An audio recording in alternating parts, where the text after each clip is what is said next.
Hey, good afternoon, and welcome to SportsBeat Live, our post-game show. We're talking Chiefs.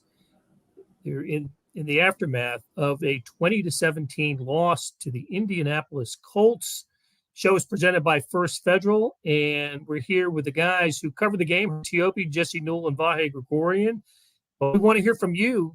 Let us know what you thought of the game, what you thought went wrong. Connie actually leads us off with her first question, with the first question or comment. What happened? That's a good way to get into it, Connie. What exactly happened? Before we do, let's start where we often do. Herbie, what did Andy Reid say about injuries or any kind of news update after the game? Well, the good news is they came out of it healthy, even though you did have Andrew Wiley lead the game.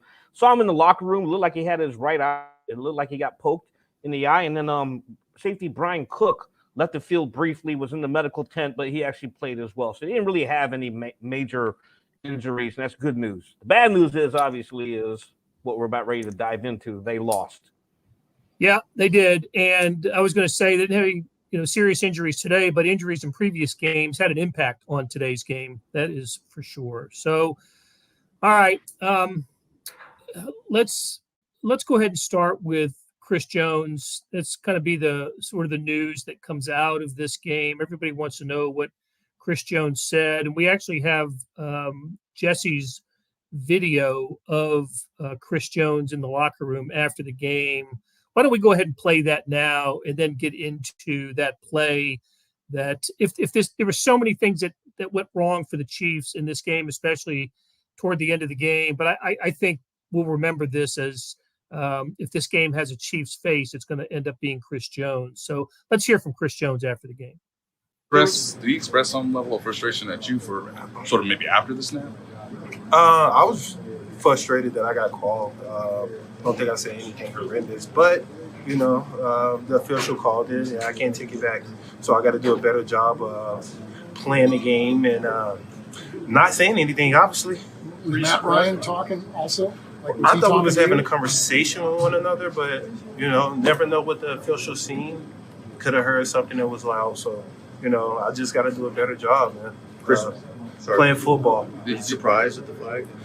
Yeah, I was clearly surprised. I didn't think he was going to call a flag when he was clearly, having a conversation. But Did you get an explanation from the ref? Did you ask for one? There's no need for no explanation. The flag was called. That's what he's called. So can't argue, can't take a flag back. So next play.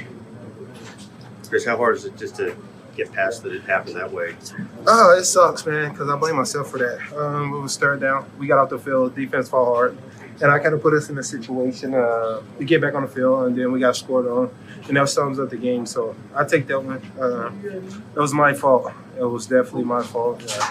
As a veteran player on this team, I got to be better, with those type of things, especially those situations. But it won't happen again for me. I take full blame.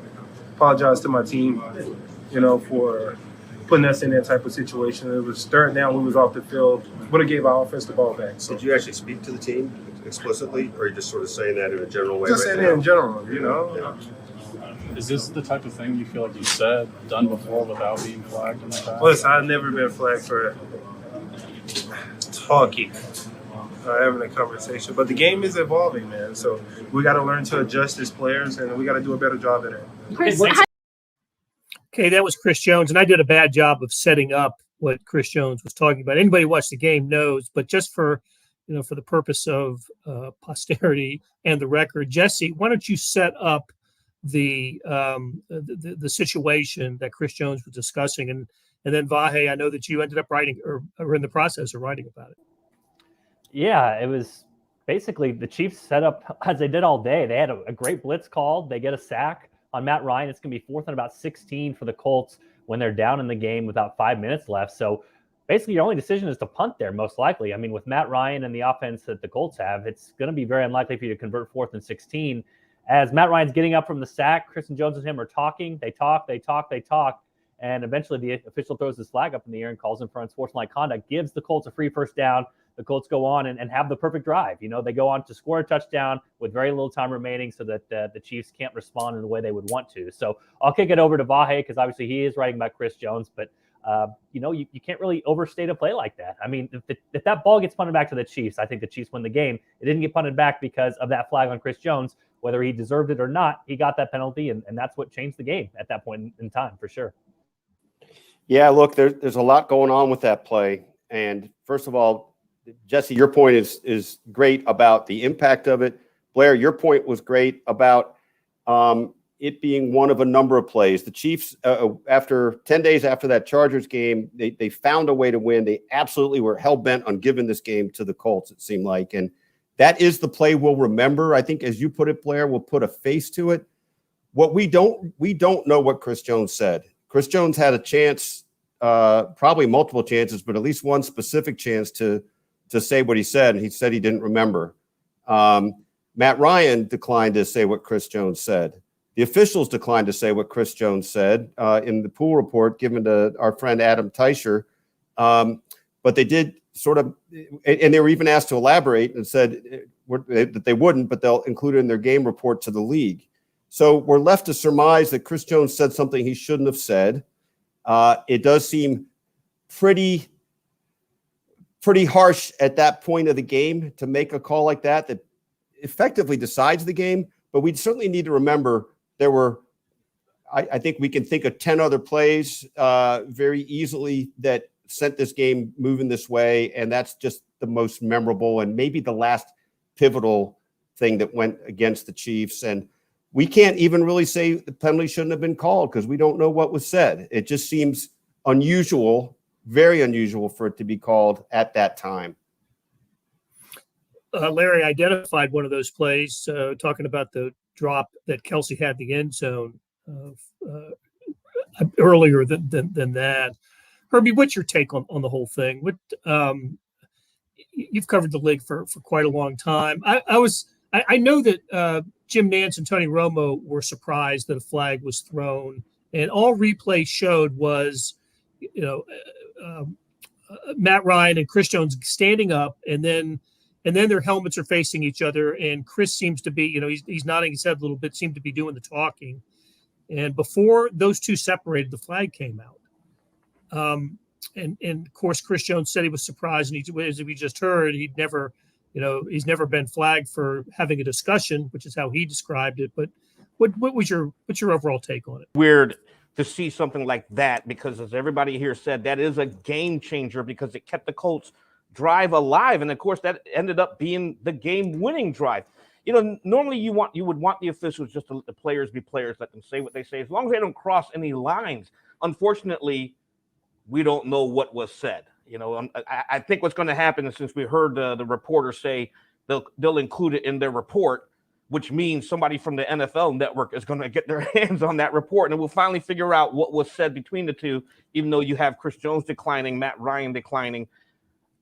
It's just a really weird situation. But at the same time, it's the Colts. I'm going to throw a stat at you. Since 2013, when Andy Reid became the head coach, do you know what the Chiefs' record is against the Colts under Reid? Well, they just won the one playoff game, I believe, right? They're 2-4. 2-4. They are 2-4. One of them was the playoff. Well, and think about one in 2016, I think they won. Yeah. That was the Alex Smith concussion game. So they lose the playoff game in 13 after owning the 28-point lead in the second half. The 2016 Alex Smith concussion game, and then today, I think, was their first trip back to Indianapolis since then, and lose in the most bizarre fashion. So, yeah, and then of course the crazy 19-13 game at Arrowhead in the Super Bowl year. So maybe that's an omen. When they lose to the Colts in Arrowhead, they go on to win the Super Bowl. So, listen, the other what I thought about after that play, I really did think, after the flag came out, that this could portend doom for the Chiefs, and you just cannot give a competent opponent life like that. And they give the Colts and Matt Ryan and Frank Reich and Jonathan Taylor, give them all credit. They seized the moment and took full advantage of it. But up until then, and including that play, up until the flag came out of the pocket, I thought the Chiefs defense was going to take the special teams off the hook and the offense to some extent off the hook. I thought the defense played outstanding. I thought Steve Spagnuolo had a great game plan. They blitzed at the right time. They got home with the blitzes. And look, maybe that's easy to do when you have a statue back there like Matt Ryan. But I just thought this was an outstanding defensive effort. We can name plays. The Nick Bolton, standing up Jonathan Taylor on the 4th and 1 after the Chiefs were wise enough to challenge the play. They, the Colts have been given a first down, and Andy takes the challenge flag out. They have to run a 4th and 1, and Nick Bolton stands up Jonathan Taylor. That should have been the highlight of the day for the Chiefs. L'Jarius Sneed, fumble recovery and a sack. He was my KC Star player of the game. And Carlos Dunlap. And look, we all thought that the Willie Gay absence was going to really hurt the Chiefs. Darius Harris ended up with 13 tackles and seemed to be all over the field. So how about a thought just on the defensive effort and game plan coming in, that we saw from the Chiefs today? Well, just Blair, it's definitely the second week in a row, the defense, third week really, but that it mattered and should have mattered that the defense was going to take everybody else off the hook. Those two Sneed turnover plays, and as you noted, it was 5 sacks on Matt Ryan. What a stop! That was it was Bolton, but the little boost from Darius Harris on that 4th and 1 stop. Sneed almost had another interception. I mean, he was cutting right across the middle and almost got his hands on another. They were terrific, and it is tough. Patrick Mahomes said after the game, that you got to win when the defense plays that way. And it's kind of interesting now, right? We've seen that the defense has been the steady theme through this first part of the regular season, and yet the critical mistake there by Chris Jones ends up offsetting that. Yeah, I was trying to, as this game was unfolding, it was apparent that the Chiefs' offense was not going to get untracked in this game, and if you were with us just before we came on the air, you heard Patrick Mahomes speak to that it was just going to be a struggle to get points on the board. It should not have been as big a struggle because of missed field goal, missed extra point. But at least until about 5 minutes to go, it looked like the Chiefs were going to get out of Indianapolis with a victory. I want to talk about the offense and Patrick Mahomes and the special teams. But first, let's take a break and hear from First Federal.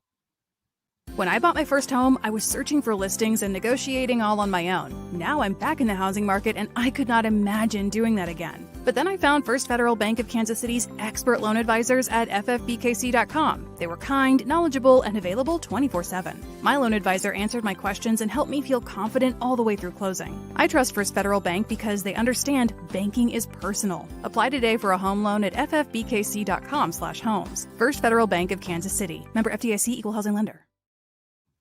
We're back on SportsBeat Live with Herbie Teope, Vahe Gregorian, and Jesse Newell. They're in Indianapolis covering today's game. And you guys, great comments coming in. Steve notes that 14 of the Chiefs' 17 points came from Matt Ryan's 2 fumbles. That's exactly right. So short field touchdowns. And I actually thought the Chiefs got a little bit of a break on the 2-point conversion pass to Kelsey. I think it's almost coin flip whether that was good or not, but it counted, and they got the 2 points. But why, Jesse, in your estimation, did the Chiefs have so much trouble moving the ball, held to less than 300 total yards, and again, the point total, the lowest for the Chiefs since beating the Packers last year, 13-7? Yeah, I think this is what probably you fear if you don't have Tyreek Hill anymore, and with all the new receivers, is just. You heard Patrick Mahomes talk about that on the video right before here. It's just they're not in sync yet. And sometimes when Patrick expects these guys to go one way and run away from coverage, they're running toward coverage. And sometimes when he expects them to go in a little bit more, they're going out a little bit more. And it's just not linking up. There was a run in the first half that Patrick Mahomes had. He was scrambling out of the pocket. He was looking deep for MVS. And MVS, I think that's a play probably. And again, I need to rewatch the film, do the whole coach thing. But I think that's a play that Tyreek Hill would have ran away from the defense. Mahomes would have seen it, lined it up, chucked it as far as he could. And we always see the meme, F it, Tyreek's down there somewhere. He would have thrown it up and given his guy a chance. MVS didn't give him a chance. And so Patrick Mahomes runs for 8 or 9 yards, gets the first down, which is nice. But those are the plays. Those are the situations where in the past, the Chiefs have sprung for 60-yard touchdowns, 70-yard touchdowns. That's the sort of thing off script where Patrick Mahomes has had such good chemistry with guys like Travis Kelce and Tyreek Hill that they've been so dynamic, and they didn't get those dynamic plays today. We saw one where Juju Smith-Schuster got free late, but just not enough of them. And you add to it, I mean, listen, guys, Patrick Mahomes hasn't been at his best so far. Like, let's just be honest about this. That first play, the first drive of the game, MVS was open. He beat his guy down the field. If Patrick Mahomes said this after the game, if he hits MVS on that play, that's a touchdown. And all of a sudden, it's a different game. All of a sudden, this game is not like anything else. Now, it's so funny to talk about this in big picture because you talk about how many times the Chiefs gave this game back. You know, you have the weird fake field goal, then you have a missed field goal after that. Then you have, fourth down decisions where they didn't go for it on one, they went for it on another.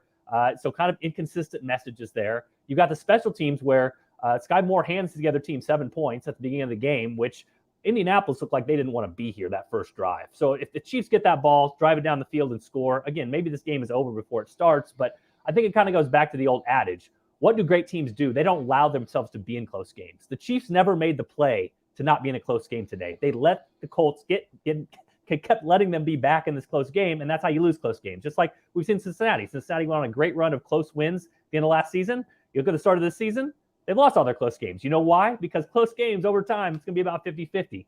This, to me, feels like the Chiefs, last week they kind of stole one. This week they gave one away. And that's what happens in the NFL when there's close games. The Chiefs had opportunities to not make this a close game. They let it be a close game. Then they lost. Just to add on to that real quick, Blair, I see it. Patrick targeted Travis Kelce 8 times, and I think we look at that ball in the end zone as a ball Kelce could have caught. There was another ball that Kelce could have caught, but they weren't good passes. They were a bit off, and they made the catch way harder than it had to be. And Patrick had a couple of those. I thought Justin Watson maybe could have, should have come up with one ball he dove for. It would have been about a 25, 30-yard game, but it wasn't a good pass. And what was interesting, Jesse and I were talking, and Sam McDowell down at our end of the press box. There was a sequence with MVS. The game starts with Patrick throwing over the middle to MVS, and he kind of alligator armed it. I hate to say that, but that's what it looked like to me. Then the next pass to MVS, Patrick overthrows him. Then I think the third try for MVS was the one Jesse alluded to earlier, where he ran back into coverage. So something different went wrong on each of those plays with the guy who really needs to be one of their marquee guys. And I think we can hope for the Chiefs' sake that that's just early stuff, getting used to each other. But right now it makes it a little frustrating to watch this offense. And if you had just one of those things connecting a little better, it would shift the rest of the dynamics of the game. The thing that concerns me the most about this offense going against this Colts defense, this defense was down 3-time first-team All-Pro linebacker Shaquille Leonard. And then during the game, Stephon Gilmore, their Pro Bowl cornerback, was in and out with an injury. Their starting safety, Justin Blackmon, went down with an injury and didn't return. Yeah, but you're facing a beat-up, banged-up defense. You got to be able to score on them. And then when the Chiefs have issues against this Colts defense, yes, every player in the NFL is supposed to be good, but you're going against backups. You got to be able to take advantage of that, and the Chiefs didn't do it. I want to go back to something Jesse said earlier, and when Mahomes scrambles, and it's a bit of a fire drill, there would be Tyreek Hill 40 yards downfield and where Mahomes expected him to be, but that's also where players like Demarcus Robinson and Byron Pringle excelled as well. They were not rarely first, second options, but they got the receptions on balls just by knowing where Mahomes wanted them in those places. And and even though they played a lot of catch in Texas, and they had as I think it was Juju said, a difficult training camp, I believe it still appears to be a work in progress. And there's lots of reasons for that too, Blair. I mean, I know Chiefs fans don't want to hear it right now. Listen, Sky Moore cost them 7 points to start the game. Like, let's not beat around the bush. Like, he cost them 7 points. But right now, Sky Moore might be the answer to some of these things we're talking about, right? I mean, he gets releases off the line of scrimmage probably better than anybody else. He can get yards after the catch. He's been able to break tackles. And this is something we haven't seen as much from the receiving core that they've had so far. So is he going to be more comfortable in week 12, 13, 14 than weeks 1, 2, 3? Absolutely.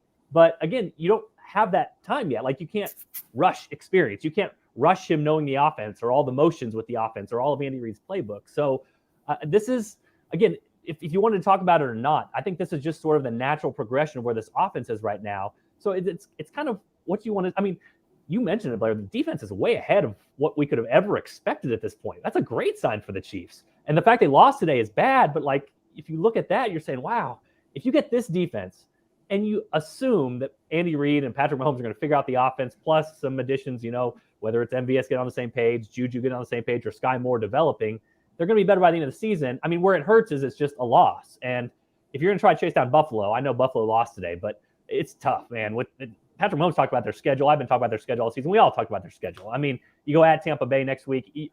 It's easier than what we thought it was going to be, but it's still really tough. So for the Chiefs to chase down Buffalo, get that number 1 seed, get home field advantage, it's probably not happening this year. But can the Chiefs be a super dangerous team once the playoffs come with an offense that's going to go like this and a defense that maybe just goes like this and is already as good as it is right now?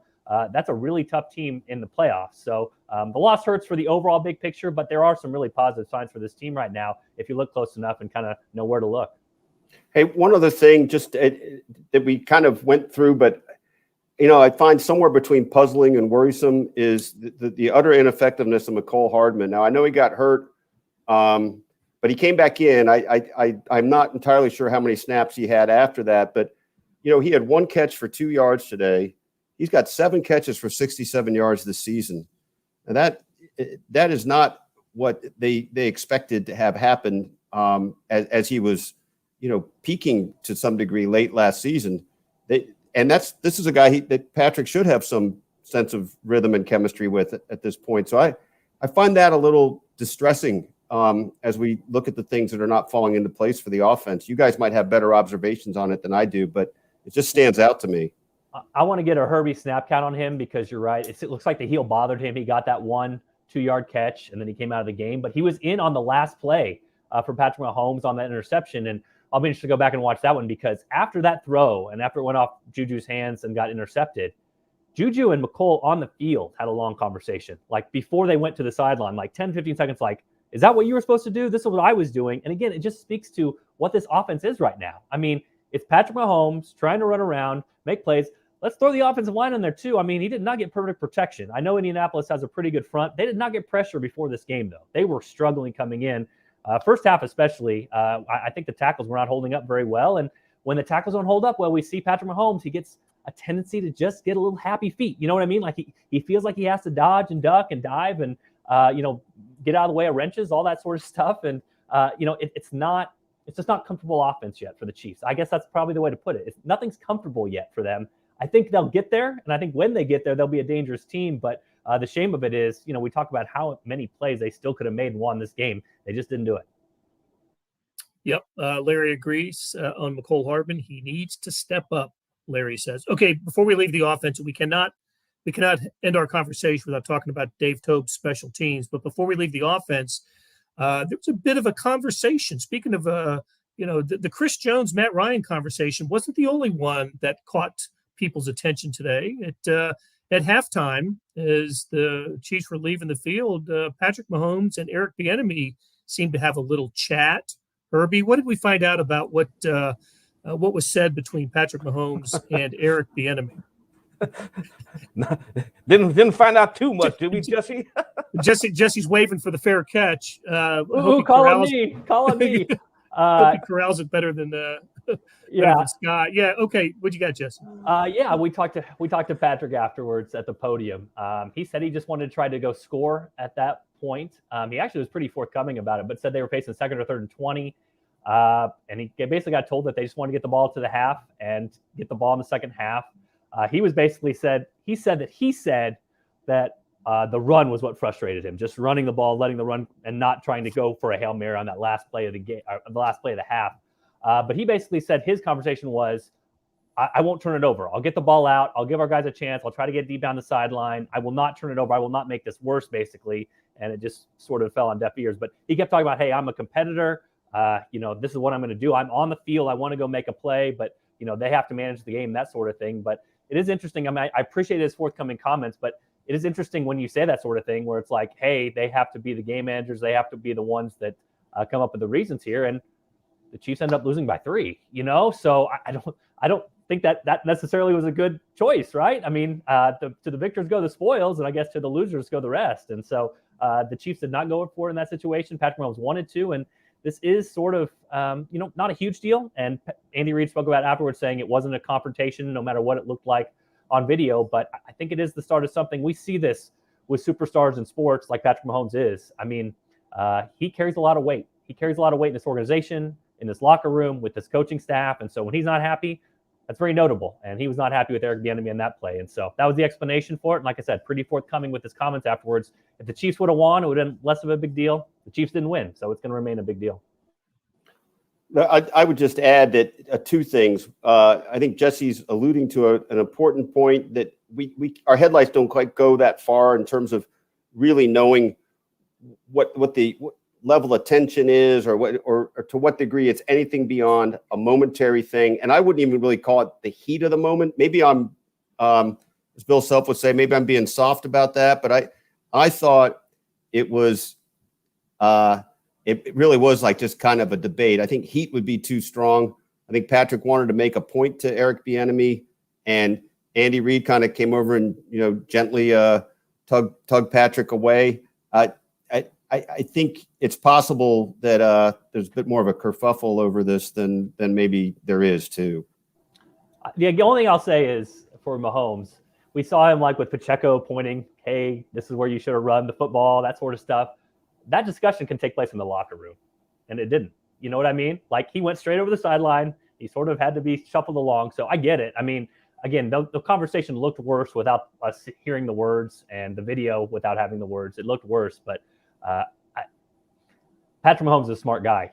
I think he intentionally did that on the field to show everybody that he wanted to go for it. And his words afterwards, he made it very clear he wanted to go for it. So I think his point was made by doing that, and I think he very much wanted to make that point. So that's part of why we're talking about it, because he didn't discuss that in the locker room behind the cameras. He did it out on the field in front of them. And so I think that should be taken into account at least. You're right. It's a good point, Jesse. Well, and how many, we don't know this, and I don't know if we would ever know this, but how many decisions were made by Andy Reid with, his kicker's ability in the back of his mind. My buddy Victor asks about the Chiefs' prospect of picking up a new kicker. I got to think Harrison Butker is going to be ready to go for the next game, and they will attach a new ankle to him if that's what it takes for get him ready for the next game. Matt Amendola, I believe, has played his final game in a Chiefs uniform.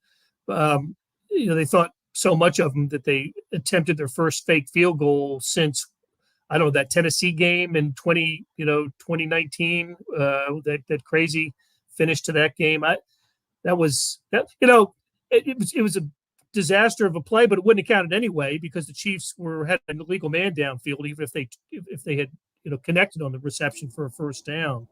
But just another moment of special teams fiascos today, starting with, as we mentioned earlier, the Sky Moore muff punt that turned into the short touchdown pass for the Colts. Sky Moore misjudged a second punt. Seemed to lose it in the either in the sky or the sun or something.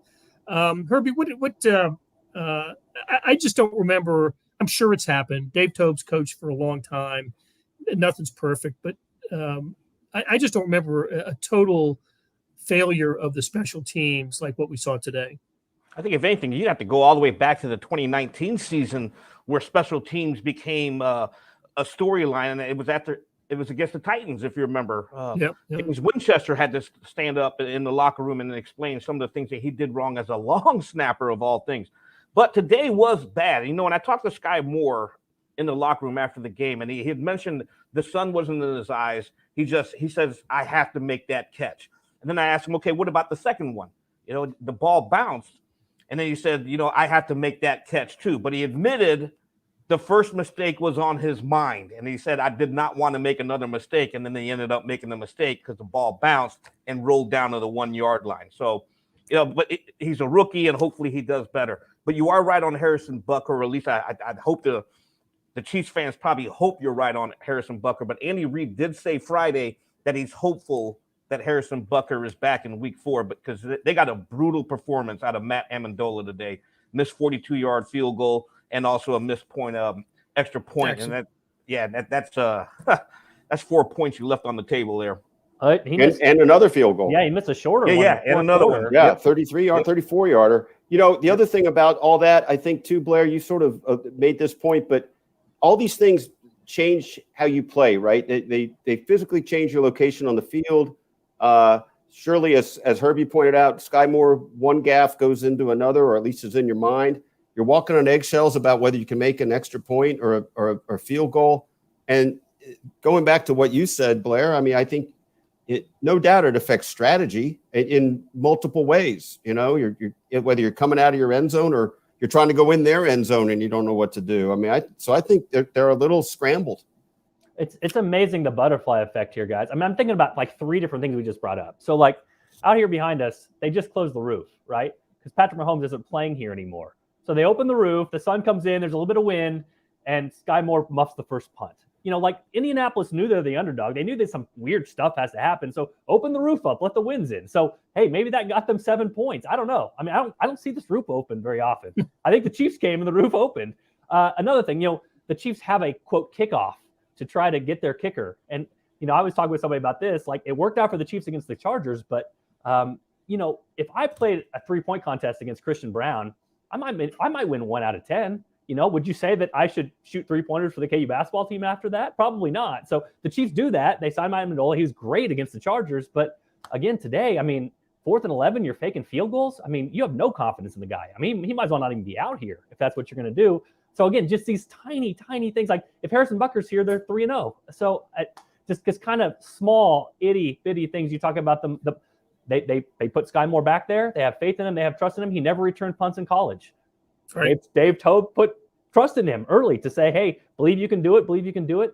They put him back there. He muffs one. It cost him 7 points. So maybe that'll help him in the future. Maybe he'll be a great punt returner down the line. He's been a good punt returner when he catches the ball. But again, just like that's got to be what's so horrible for the Chiefs is like any of those tiny things that were decisions a week ago or 2 weeks ago or a month ago or 2 months ago, all of those just blew up in their face today. And so that's the difference between a win and a loss. And it was definitely the difference between a win and a loss tonight. God, even Isaiah Pacheco slipping on the kickoff return, going down to like the third, whatever it was, the 13 or the 14 to ruin field position. So just so many things. So, all right, guys, you need to get back to work and look forward to reading stories in the Star on kansascity.com and in the Kansas City Star. Thanks to our producers, Monty Davis and George Howard. Thanks to First Federal for their sponsorship. And we'll come at you again on Thursday, our regularly scheduled Chiefs show, as they will preview the Tampa Bay Bucks on Sunday Night Football from Tampa Bay next week. Thanks for spending some time with us. Until then, take care.